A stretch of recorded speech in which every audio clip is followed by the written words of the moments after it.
I present to you your own and only Commander Formation Calculator for Rise to War 2.0. Let me show you guys how this beauty works. Okay, so let's say I want to look at my Dane. See, I want to equip my Dane, but I don't exactly know what all the stats are gonna look like. I can come here, I can type Dane. Oh, not Duolinda. Duolinda, that was a good one.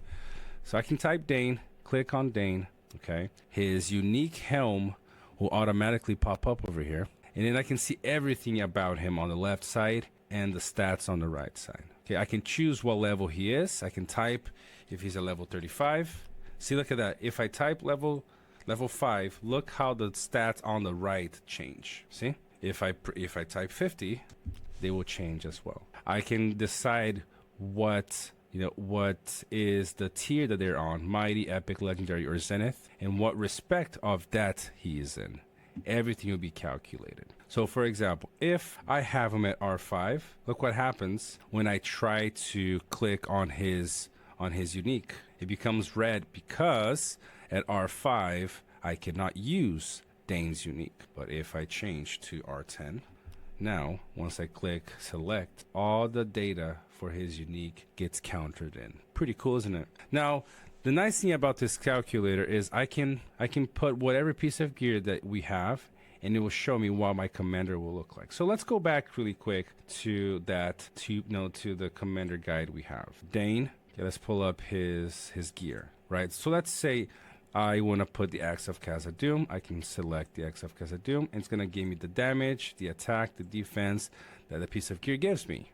All right, let's say I want the Berserker's Raiment, which is the best in slot armor. I want the Cask of Pride, right, and the Palantir of Warthang. We can put whether it was a classic or a 2.0, but all of our guides are really focusing on 2.0. I can put the type of gear set that I have. If it doesn't match, then the extra points. So let's say I want Sharp Blade, right? Sharp Blade on all of them. See, once they all match, the 20 extra attack gets automatically added here. I can say how many stars it's refined and strengthened, and all the data will be added accordingly. I can choose what unit I have, and it's going to give me the data for the unit on the right side over here, the data, right? The nice thing about this is if, for example, I click on purple, I can decide whether or not to use preset gears, and these are the best in slots that we have decided. So if I click purple and you say use preset gears and check that box, look what happens. Automatically it's gonna populate with the best in slot purple gear 2.0 that you can use for a physical damage dealing commander, and it gives me all the stats. If I use these 4 pieces of gear, my Dane at R10 level 50 with the unique is gonna have 40 of damage.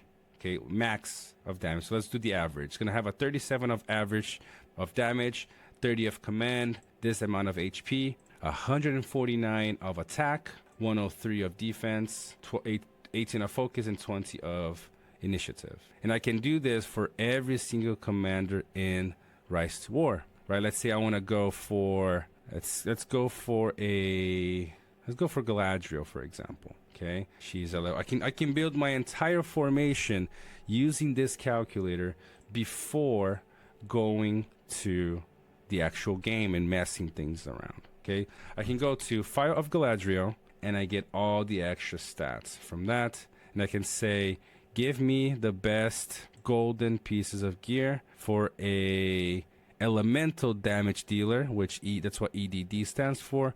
Once I click here, it's gonna switch to all the best focus damage for this type of commander that we've set. She's gonna have an average of 55 of damage. That's pretty high. 94 command, 87, 28 of HP, 296 of focus. And you can do this, like I said, for multiple commanders. Let's go back to Lurtz. We had Lurtz earlier. Let's put him at level 50. He is going to be legendary because we want to see what his unique is going to do for us in terms of stats. And we can click here, apply his unique, and use gold and purple sets, and click here. It is going to auto populate for me. right? Then you have Reckoning. Elf, we probably have to change a little bit here because it's giving us definitely different. Oh, never mind. This is physical damage dealers. There you go. Okay. And use preset gears. It's going to change to the same pieces of gear that we talked about. Okay. The nice thing about this is it doesn't obligate you to use the presets. Look at what you can do here. So let's say I'm looking at my account, and this is what I'm going to do with you guys. I was going to do it today, but I'm going to have to do it tomorrow. Is let's say I don't have a Axe of Khazad-dûm, but I say, but look, I have a Reach of the Rider mark. That's right. Reach of the Rider mark. I have it at 3 stars strengthened and 4 stars refined. Look at all the numbers are changing as I change one little thing here. I have scale mail. I don't have a bone talisman, but I listened to what fellow said, and I made sure that for my accessory, I have one of the 2, items that I really need for a damage dealing commander. Right? Boom, and I have this. And I was able to max it out, and I can see what my commander is gonna look like. Okay, it's gonna show exactly what my commander is gonna look like with these pieces of gear, right? So with these, my Lurtz is going to, and my Dane is going to have a 53 of average in damage, 176 in attack. And the council has decided that whenever you are over 200 of attack for your commander, you would go for a different gear set. But let's say I have a gear set of Sharp Blade, okay? Because my Dane is below 200, I would use Sharp Blade, because I want that extra 20 of attack to boost my commander damage. Okay, this is going to be very key. I'm almost at that 200 mark. Perfect, sweet spot right there. So you can build your commanders differently and kind of see what with the gears that you have, what you can do for each of your formation. Now, a key thing that you need to understand: which comes first, gear or commander? Gear or commander? Which came first, the chicken or the egg, right? For me to determine what pieces of gear I want to keep, especially you guys that still have the window of conversion for 2.0, before you decide on what gear you want, you need to decide what commanders you're going to use. Because after you decide on your formations, then you can say, okay, so now I need to look at the gear that I have and get the best that I can with what I have for each of those formations. Huge shout out to Jerican. This wasn't me, okay? I did not program this. I'm not taking credit for this. Jerican was the one that built this, okay? So when I share this with you guys will, I gotta ask Jerican first if it's okay. But he made it public to us, and hopefully this is gonna help the community to be able to do quicker things in the game without breaking their heads so much trying to understand certain things.